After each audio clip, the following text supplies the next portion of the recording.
Hey everyone, Matt here from Range Rover Owner. Now today's something a little bit different. As you can see, I'm not in a Range Rover to start with, and there is a very good reason for that. I'm on my way to go and collect a brand new 2022 L460 Range Rover. I hope you're going to enjoy this journey as much as I am. Let's get to it.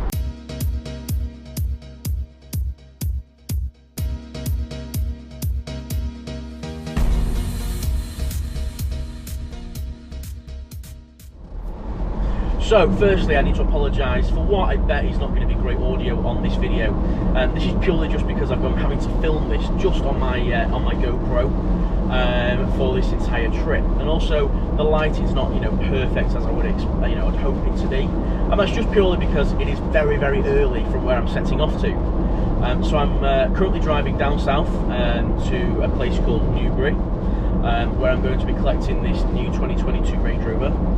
Now, I've never had a new car experience, and this is going to be something very special for me to experience, and I wanted to share that with you guys, because the fact is, not many people are going to be able to collect a new 2022 Range Rover this year, purely just because of supply and demand with the factory. I think the wait time is now about 18 months to 2 years if you ordered one now. So the vehicle we're going to collect today is a 3-litre HSE model. It's finished in Igor grey, so a beautiful grey finish, with a Piccolino interior, so that's like the ivory, very light interior, with the grand black piano wood. So I can't wait to see it in the flesh. I've seen pictures of it on the brochure when it was ordered, but I haven't actually obviously seen one finished in that colour up close. The only ones I've seen in the flesh were a gold one and a very dark grey one. So I'm really excited to see this vehicle up close and then collect it today. So it's going to take me about 4 or 5 hours to get to the dealership. So I hope the journey is going to be pretty decent. The weather is absolutely dreadful, unfortunately, so you might be able to hear the rain on the camera. So I'm about halfway through on my journey to Marshall's Land Rover down in Newbury, and I thought we'd have on this journey have a quick chat about Range Rovers in general, because for me, ever since the inception of the Range Rover back in 1970, the Range Rover, and in fact the Land Rover brand, for me, has hooked millions of people into their world, into their lifestyle, and that's the same for me. Ever since I drove my first Range Rover, in fact my first Land Rover, which I drove, which was a 110 Defender, which belonged to my dad, I was hooked into the Land Rover brand. And then obviously for me, Range Rovers are my speciality, and the first Range Rover I ever drove was a P38. It was a 1996 petrol model, and as soon as I sat in that driver's seat in the early 2000s, I was hooked. That upright seating position, the looking over the bonnet and not through the bonnet like you do on many modern cars these days. That whole experience, the whole feeling it gave you when you sat in, such a beautiful vehicle. From its elegant interiors to its external lines, it looked absolutely fantastic. And then obviously in the early 2000s, BMW had designed the L322. They bought Land Rover back in the early 90s, and they were never a fan of the P38. They started development pretty much straight away on its replacement, which is what we call the L322 today. So that vehicle again that vehicle was designed in the early 90s, launched in 2002, and even today when you see them on the road, 20 years later, they still look an incredibly modern car. Now, saying that, the 4th generation, which came along in 2012, is also an incredible car. Again, I was very fond of the early ones rather than the late 2018 facelift onwards. I thought the 2012 to 2017-18, were the sweet spot for the 405. Absolutely stunning interiors. The exterior had, lots of character. I've been incredibly lucky to drive lots of them. And in fact, I actually got to drive one that was once owned by Her Majesty the Queen, which was a rather interesting vehicle. And I'm really hoping that this 5th generation Range Rover, when I reviewed it back in when it was launched, and I actually was very lucky to go and see the vehicle up close and personal at the launch. But this is the first time I've actually got to drive it on the road. They've only just been released, So I think they started delivering these to the general public about 2 weeks ago, and I think this particular vehicle is only the third vehicle that Marshalls have actually had in. So we're incredibly lucky to get one of the very first 460s off the production line. Now, in terms of the actual car itself, as I mentioned, it's the 3-litre, a 350 brake horsepower engine. It's the MHEV, so the mild hybrid. I'm interested to see what the hybrid, the full hybrid is going to be like in 2024, 25, and especially when they bring the full electric one out. I think that's going to be a very interesting vehicle. I think there's lots of demand for it, so I think there's plenty of customers out there for Land Rover to take advantage of, to poach potentially from other brands that have got a PHEV and an all-electric version of their full-size SUV. And seeing some of the announcements from Land Rover on the PHEV, the current generation has about a 25 mile to 30 mile range on the L405, and on this new 5th generation, they've stretched that range to what they're saying 100 kilometers or around 60 miles. But for today, we're collecting, as I say, we're collecting a diesel, and this is the new 3-litre diesel. For me, I'm usually used to big engines, big petrol engines.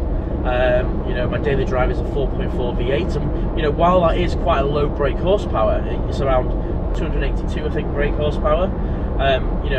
That feels like it's not 280 brake horsepower. The level of amount of torque in that engine, you're wafting along, and especially in the 5-litre supercharged. So in the 5-litre supercharged, it's 510 brake horsepower. Incredible performance for a car that weighs almost 3 tons. You're going 0 to 60 in a little over 5 seconds, and that is an incredible, performance level for such a big car. So I'm hoping that the 3-litre diesel is going to be, as agile as the earlier 4.4 V8 diesel, which I'm, incredibly used to driving. That is a phenomenal engine, whether it's in the L322, because that particular engine started life in 2011 in the 3rd generation Range Rover, and it actually went across into the 405. So I'm incredibly excited to see what the new 3-litre straight-six Ingenium engine is like on the road. So motorway driving, round town, every little type of driving that we can do, to see what that level of performance is. And we've gone for the middle of the road 350 brake horsepower one. There is a slightly lower one, which is the 300, which is the base model. And then obviously, if you are, a petrol head like myself, you do have the option to go for the new 4.4 litre twin turbo V8. I'm excited to see, what they do with it in the new 5th generation Range Rover, and especially in the new upcoming SVR version of the Sport, which is, the Sport is due for unveiling pretty much any time now. So hopefully in the next month or two, that vehicle will be out. So when we get to the dealership, obviously I'll be doing my first ever collecting a new car, the handover experience. You'll be seeing the vehicle for the first time, the same as me, up close and personal with one that we've got. So let me carry on my journey, and then we'll resume this at the dealership. So just arrived here at Marshall Land Rover down in Newbury. Really nice dealership. I don't know if you can see through there. Some nice cars on display. Not a lot of new stock, quite a bit of it is approved. There is a shortage on Land Rover vehicles at the minute, by the look of it. So in we go to Marshall's to collect this car.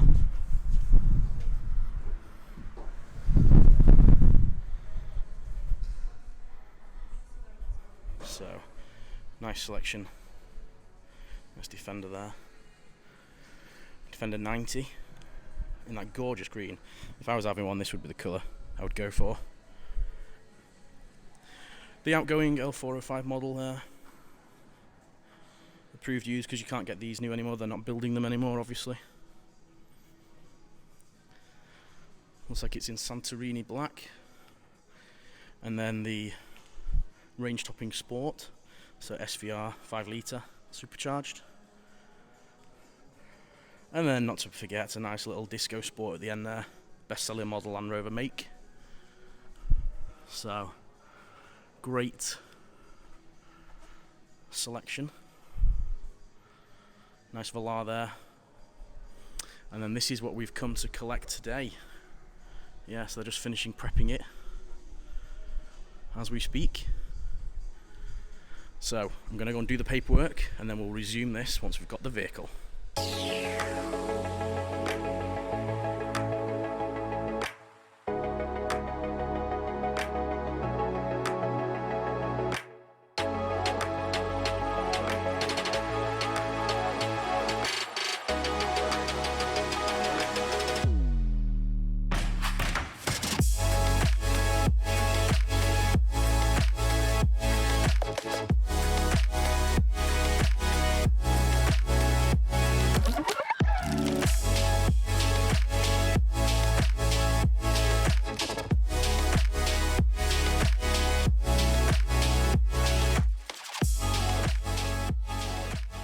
So getting up close to this vehicle, just looking at the attention to detail, this Atlas finish, the nice 22-inch wheels, which are really sensible, I think, you know, for general road handling, and 23-inch, you know, it's a nice big size, but realistically, you're going to damage your rims.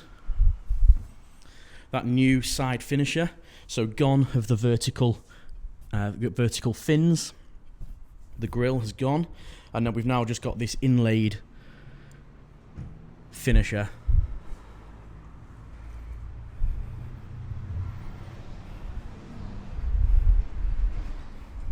Looking inside very quickly before we head out to the dealership. The experience at Marshall's Land Rover here has been fantastic. Big shout out to Jay Hawker here at Marshall's, who's been exceptionally helpful with this purchase. And again, the Atlas finish of the letters. Not sure how long the black gloss black top of the bumper is going to last, though, because for people who have got a 405, if you remember, this used to be the black gloss plastic where it's all glass now, and this was forever getting scratched. Same with these finishes. Not quite sure how long those will last.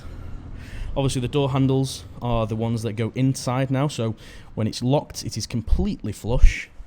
In fact, I have the key here, so there you go. So completely flush. So just a nice touch, that.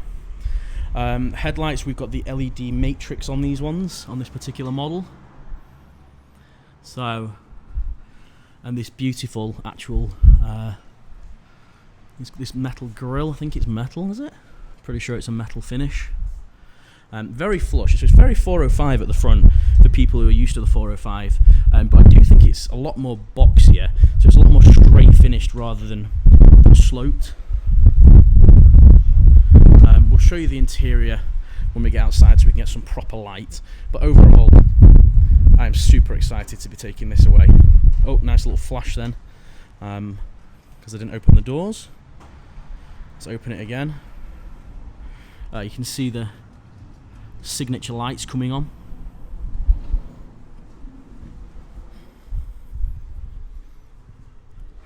Again, more of this black trim, not sure how long that will last before it gets covered in scratches. Obviously this exquisite interior. It's a full glass roof, so that will open that shortly and get that out once we get outside. The suspension might look a bit odd at the minute because we've got it raised at the back. They were just demonstrating the rear air suspension, so you can raise it and lower it to put things in the car easily. But overall, let me know what you think of this car that I'm collecting today. Do you like it? Would you have one? Have you ordered one? If so, have you ordered? What have you ordered? As I say, this is the 3-litre diesel, the 350 brake horsepower model, and they're all mild hybrids. Oh, this is a nice touch. So there's no more post where the wing mirrors are. This is all glass, so you can get a better view out of the cabin.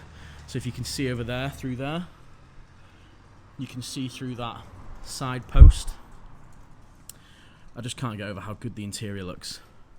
Obviously, all new LCD instrument cluster. We'll go through all that in a bit. And the new haptic display with the Land Rover logo there. That is obviously, it's all new. It's not touchscreen, it's haptic. So it prevents mispresses. You have to actually press the screen, you know, a little bit forceful for it to register that you've touched it. But overall, super, super impressed. Obviously, this is a diesel, so you've got your AdBlue tank there and your diesel. A new feature here, so you've got the rear, I don't know if you can see on the camera there, in that left-hand fin is a camera for the electronic rear-view mirror. A nice little feature on here, which I've just found out about, is the reversing camera actually has a washer on it. So you can clean this without spraying the rest of your car, which is a really, really neat thing. New reversing lights in the bumper, along with the red reflectors. Obviously, rear brake light, hidden rear wiper under there. I'll show you up in the boot. Excuse all my stuff, but nice big boot. Lots of space, just like a 405 or a 322. Foldable parcel shelf.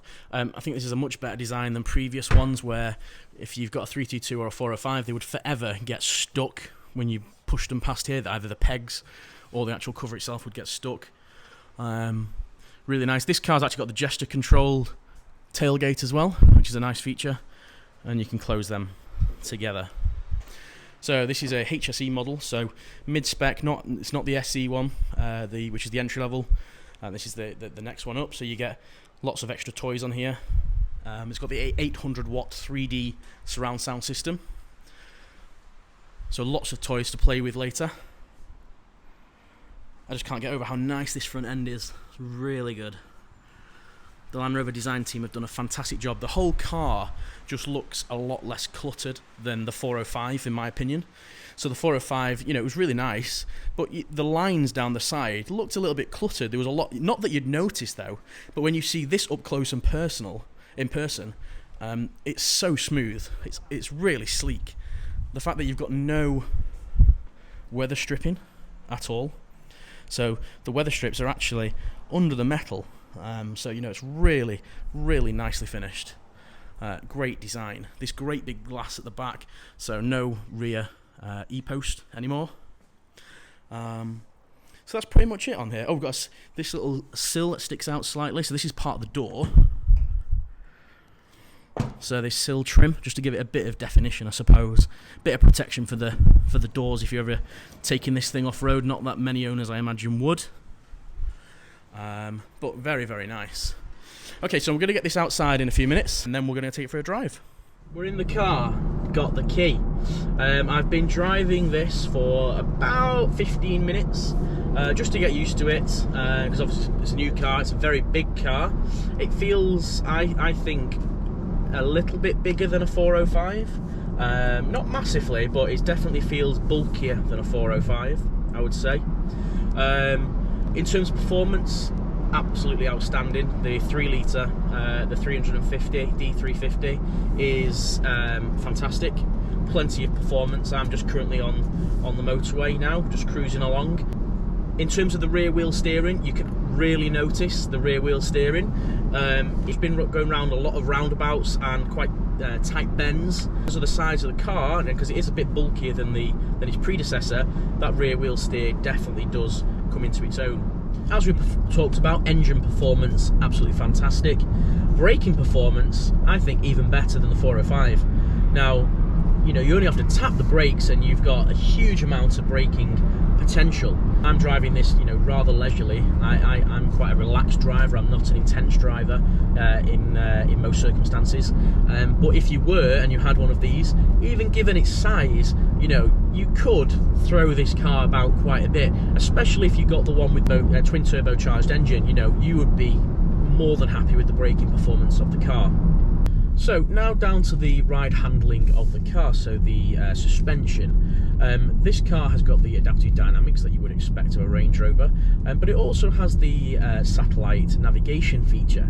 So what that is the satellite navigation tells the suspension what bends and what type of road is coming up, and the suspension adapts in advance. Now this seems to work pretty well. I'm driving through a mix of motorway and also country lanes, and I have to say that it seems to be very responsive. There's not a lot of body roll in the slightest. You know, I'm not speeding along these lanes in any sense of the way, but you know, even just, you know, the bumps and things like that, it seems to cushion it really well. Going round bends, there is very little body roll given its size. You know, I'm going down these country lanes now, doing between 40 and 50, and going round the bends, the body is completely flat. I think Land Rover have done a great job. It feels very responsive. In terms of the cabin, well, as you can see, it is glorious in here. It is beautiful. This lovely light interior, this black, and I think it's called Piccolino or something like that. It's very much like an ivory. It is absolutely stunning in here. In terms of the interior features, so obviously we've got the huge touchscreen up front. I am not personally a fan of touchscreens in cars you know, I really don't like them. I think they're very distracting, and I think they're quite cumbersome to use. You know, on the 405 you've got those two screens. You've got the upper screen and you've got the lower screen for controlling the heating controls.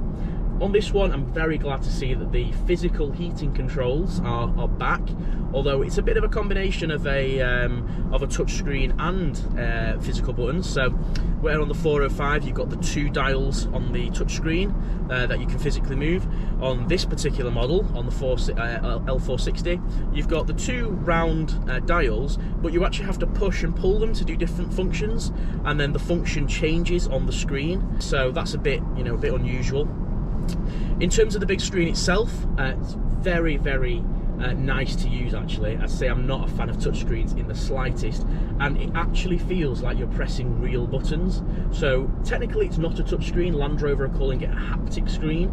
So you actually have to, you know, physically make quite a bit of pressure on the screen to select the options, which actually feels really nice to use. And it feels better to use when you're on the road. You know, when you're just glancing down, you want to do something, you can actually feel the response from the screen, rather than, you know, as we all know, when you try and use touchscreen, your hands all over the place trying to press a button, and you're not quite sure if you've hit the right button or if you've hit it hard enough. With this particular screen, you've got plenty of feedback. Keeping on screens, I'm going to go to the instrument cluster. It's very nice, obviously. I think it's better than the 405. The 405 sits further back like a traditional cluster. This screen very much sits just behind the steering wheel. It's very much closer to the driver. The information on there is clear. There's lots of menu options. This particular car has 22 miles on it, so you know, it's as you say, it's a brand new car. We're literally driving it for the first time, but in terms of the technology of the screens, absolutely fantastic. Now this is the first time I'm driving a car that's got a rear view camera for the mirror, rather than you know, a traditional mirror. Now while this can do both, you've got the option to flip it just here above the camera. I've got it on camera mode now.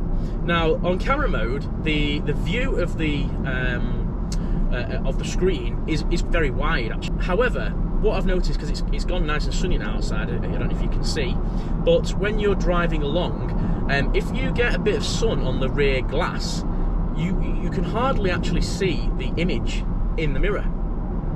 So, you know, whether that would get annoying long term and you'd end up flipping it back to the standard mirror style, not sure. But in terms of the, you know, using it for the first time, I've not had any issues with, you know, getting used to it. I have had to lower the camera view, so on the actual mirror itself, you can software lower the mirror. So you can move the image up and down depending on your preference, you know, and your driving style, for example. It's quite a handy feature actually. In terms of everything else, the sound system is fantastic. So I've had the sound system on. This is the 800 watt 3D surround system. Really, really nice sound, which, you know, I'm very impressed with. There is a higher system available on the autobiography level, and that's called, I believe they're calling it the signature system or something like that. But to be honest, on this HSE spec, this is, you know, it's a phenomenal sound system. You wouldn't go wrong at all. Keeping with sound systems, this car is equipped with the noise cancelling system. So for those of you that have got Apple AirPod Pros, for example, or other noise cancelling headphones, you'll be very familiar familiar with where it cuts out the ambient noise around you, this car has got that feature built in. Now, when it first started doing it, I was like, "Ooh, what's that?" You know, because you could hear like a little bit of a slight hissing noise, I would say. But actually, it seems to be, you don't really notice it. It just sorts of dials down the ambient noise outside. So I'm quite, you know, it's just a nice feature. It seems to work really well. I'm driving at 70 miles an hour now. You wouldn't know, given the noise outside. It's very quiet in this cabin. Wind noise is a very windy day, so wind noise is a little bit elevated, but you know, you can't really hear the outside. I don't know how that sounds on the camera, but in terms of the cabin, you know, I'm talking quite quietly to you now. So overall, with those few features, I'm really impressed. One thing it took a bit getting used to is the new way that Land Rover have done the gear selector. So for those of you who drive the latest Jaguars, you'll be quite familiar with the small square cube joystick style gear selector. So Land Rover have done away with the rotary dial of the earlier models, and this has gone to a more like, it feels like a bit of a games console, if I'm being honest, because you don't actually move the stick, it just sorts of rocks back and forward, and it's a little bit, I'm not quite sold on that one, if I'm being honest. And it's, again, with the park button, you know, where on the traditional L405 or the L322 you put the gear selector in park. On this car you don't, so again on the 405 you turn the dial to P and you know it's in park. On this particular car you just literally select just the P button, so it took me a few minutes to get used to that. Everything else is pretty much, you know, a standard as you would expect. Auto wipers, auto rear wipers, as I mentioned earlier on. It has actually got a really cool function to clean the rear camera on its own, which is a nice touch. Going back to the screen and the infotainment systems for a minute, the sat-nav, I'm using the sat-nav here at the minute, and I have to say I think Land Rover finally hit the nail on the head here. So in previous generations of Range Rovers and Land Rovers, they've, you know, spent a year or two with one system and then they have switched and changed to another one. In the 405, they are making use of the Privy Pro operating system, so the one that is on the Defender, the new Defender, for example, and the actual interface is very slick. It's very nice, very fast, which has always been a criticism of Land Rovers and Range Rovers, of their touchscreen systems that were traditionally very slow, very laggy. This system is, as soon as you unlock the car, it's ready to go. Searching for addresses in the sat-nav, there's no delay. Like when I use an L405 sat-nav, even a later one, you know, a 2019 model that I drive quite often, typing a postcode into it is a laborious process while it goes and searches online to try and find the address, and it's just a very slow process. This one, smooth as anything, very, very quick. There is an awful lot of menus on this new touchscreen and the Privy Pro operating system. So you've got endless customizations of the vehicle, you know, very much like other models in the range. So you can do the interior lights, you can do, you even have to customize the seats now through the touchscreen. So on the 405, on the doors there, you have lots of different buttons and sliders and methods of adjusting the seats. On the 460, you've just got two. So you've got the backrest and the base of the seat, and you can move them forward and back, up and down, and that's it. So you set the majority of your seat through that. So you set your backrest position and your height of your seats, and then if you want to adjust anything further with the seats, so for example the headrest, the lumbar support, all those types of functions, that is all done through the touchscreen. Front seats in this car feel, I think, nicer than the 405. The 405 seats feel very bulky, but not, you know, I don't feel a huge amount of support. The leather is incredibly soft, very, very premium and luxury. The only downside, I think, to all the Range Rover seats, other than the ones in the early L322, which came from BMW, in fact, is if you look at my head is a long way away from the headrest. Now, in order for me to actually get my head on the headrest, I have to physically force my back into the seat. And to drive comfortably, I actually have to sit away from there. So there's no real support for my upper back, I feel. And I spent quite a long time adjusting these seats to try and get that. And if I want to get my headrest to touch my head, I have to put the backrest very, very vertical, very, very far up, which then makes it a little bit uncomfortable to drive. And there isn't any just upper back support. So for the people that have got an L322 third generation Range Rover from 2002 to 2007, you'll know exactly what I mean here. In the BMW comfort seats, you have the tilt function like this, which is what this has got, but you also had the upper back function, so you could tilt your seat into whatever position you wanted, but then you could move the top of the seat to touch your head, and that made it incredibly comfy. It supported your shoulders, it supported your upper back, and obviously supported your head. In this car and the 405, so it's not a criticism of this car in general, it's a criticism of all the Range Rover seats, all the late Range Rover seats, that you have to really push your head back into the seat to touch the headrest. So that is a little bit of a criticism on the front seats. I would say that these front seats are physically smaller in the cabin than the 405. I feel the 405 seats, especially in the facelift model from 2018 onwards, really took a lot of the cabin space, and you lost quite a considerable amount of rear leg room with those later style seats. It's just a general standard interior in the back. It's very similar to the 405. Fold down seats, which you can do from in the rear compartment if you're loading stuff in. So the two switches on the side, just the same as the 405. The rear control panel just behind me here, again very similar to the 405 layout. It's the same console buttons as at the up front here, so you pull in and pull out to do different functions. Obviously heated and cooled function, so you access the function through the two dials in the front and the two dials in the back. So for the heat and cool function, you physically pull the dial towards you and the menu option changes, and then you rotate the dial to cool the seat, or rotate it the other way to obviously heat the seat. In terms of other general technology, this car comes with built-in Alexa. Now, I use Alexa Home Assistant all the time in my own home and in my own cars. I have it built in.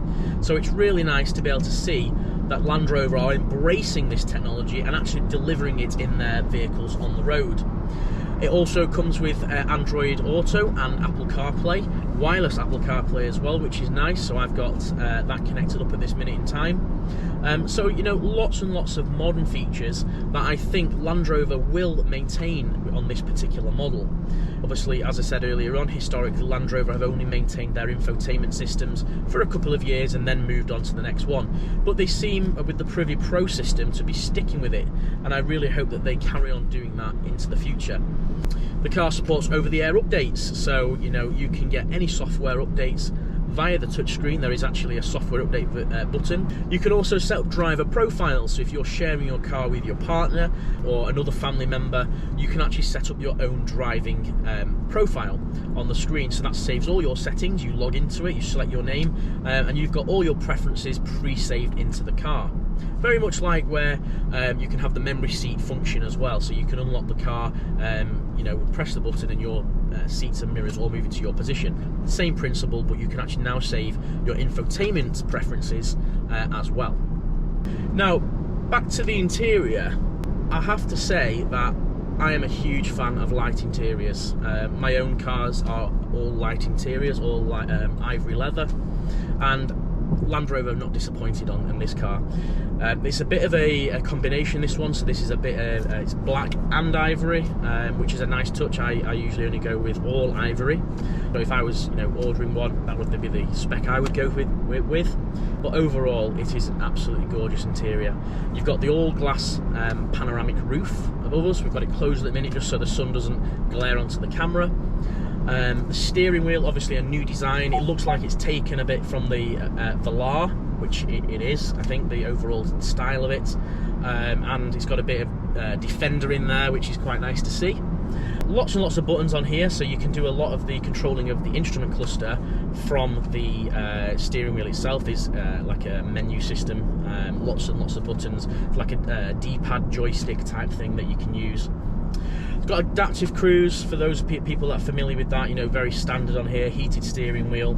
It's also got the lane hold feature, so you can't wander out of your lane, the lane departure warning. So lots and lots of safety features on this car. I'm just chugging along here, doing 70, and you don't actually realise, know, how quiet it is. I can't even hear the traffic around me, but every now and then you can just hear the car go past. They have definitely stepped up their level of refinement. Now that is something that I know Land Rover have been pursuing, especially given the fact that they are, I feel, going after the more Rolls-Royce and Bentley type customers. And to be honest, if you owned a Rolls-Royce or a Bentley and you owned one of these as well, you would not be disappointed. It is gorgeous. You know, that's all I can say. In terms of engine power, this is obviously MHEV, so the PHEV is coming in about 18 months' time. Cruising along, I'm literally not even pressing the accelerator. I'm driving it manually just to you know, enjoy the driving experience. And I'm barely having to you know, touch the pedal to keep up to the 60-70 mile an hour speed limit on this road. The performance is fantastic. It's effortless. Land Rover have really hit the nail on the head with this car. Everything is just seamless. That you can tell that they have spent a long time, you know, putting the time and effort into refining all those little issues that that the 405 and the 322 had. You know, those little niggles of performance and refinement and all the finer things that become a little bit annoying after a time when you've owned a car. They seem to have ironed, you know, all those out. I haven't experienced one thing I don't like about this car yet, and if you've got one on order, you know, you'll be very, very pleased with it. I can absolutely guarantee it. As I said before, if you have ordered one, let me know what you have ordered in the comments below, because I am genuinely interested in seeing what you've ordered. And if you're in the UK and you would like to come along to some of our events and bring your new L460 along once you get it, this actually was the first L460 Range Rover that Marshalls have delivered. So this is the first one that's left their dealership since the launch. So we are very lucky to get our hands on this vehicle. Going on to the rear interior, this car doesn't have the rear entertainment screens. If I'm being honest, and if I, you know, specking one again, I wouldn't opt for the rear screens. I think that technology has sort of had its potential, had its day now with smartphones and tablets that are available. I know, you know, kids and stuff like that like to play on their iPads. The screens in the back, you know, they're a nice, I think, gimmick. I've got them in a couple of my Range Rovers, and yeah, they never get used. You know, not anyone that sits in the back really uses them. Moving on to other aspects of the car, so rear view mirrors. You've obviously got the blind spot monitoring system, very similar to what's in the previous model. Operates the same way. You get the little orange indicator light and the little car symbol on there when there is something in your blind spot, which is a very, you know, handy feature to have. I do find, in fact, you know, when I said about I've not found anything I don't like yet, I actually find the rear the mirrors, the wing mirrors, just a little bit on the small side, if I'm being honest. On the 322 and the 405, the wing mirrors are, you know, rather large. The glass is physically large. On these ones, on this 460, the glass it seems quite a bit smaller, if I'm being honest. Not that it's restrictively small, but I would say it's a lot smaller if you're used to a 322 or a late 322 or a 405 size of mirror. It's got the retracting door handles, so the flush mounted door handles that we've seen for quite a number of years now on the Velar and the Evoque. Operating the same way, so you know, you unlock it, the door handle pops out, you can go in, and then when you drive off, once you go over quite a slow speed, I think it was like 5 miles an hour or something like that, it's quite low, you can actually hear the motors retracting. Now that is quite loud. You can hear the motors retracting the door handles into the body, but it's not over intrusive, but it is noticeable. This interior is finished in the grand black piano wood finish, which, you know, it is absolutely gorgeous. I really like the black and light contrast interior. Obviously, it does unfortunately scratch incredibly easy. I've got it on a couple of my cars, and you have to be, you know, super careful if you have got the grand black wood. Just like a grand piano, it looks a bit, you know, it can mark very easily. It doesn't look great once it's been marked, but it is a heavily lacquered wood, you know, so you can have it polished and restore that finish if you have marked your wood. Other than that, the actual centre console section here, you know, it's very similar to the 405. You've You've got the big, huge side panels that we've come to know from the 322. So the 322 started that trend, if you like, of big slabs of side. On the 322 you have the wood panels either side, and on the 405 you have that silver brushed stainless steel finisher.